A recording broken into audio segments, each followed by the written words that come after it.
In an ABC 57 health report, it's likely one of the last things you might think about if you're set to go under the knife. However, hundreds of thousands of healthcare workers are exposed to it every day in the operating room, and even you as a patient can be exposed.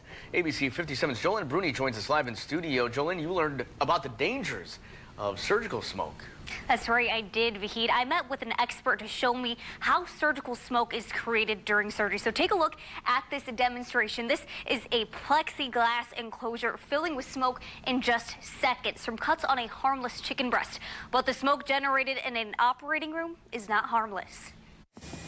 Each day, surgical smoke fills operating rooms across the nation. The hazardous smoke is produced by electrosurgical tools.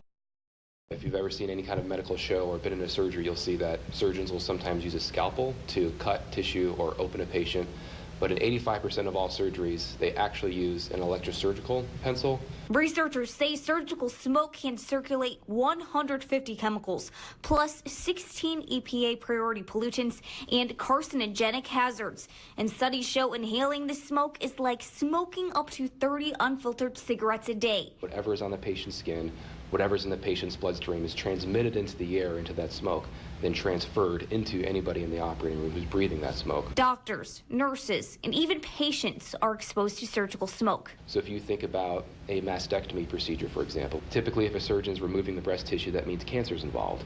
So if a surgeon is cutting on cancerous tissue, the cancerous chemicals and contaminants of that tissue is transmitted into the air, and then transferred into anybody in the operating room.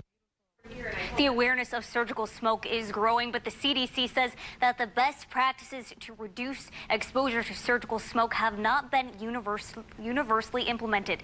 Now, coming up in the next half hour, a look at technology that is used to eliminate the smoke from operating rooms. I'm live in studio, Jolyn Bruni, ABC 57 News.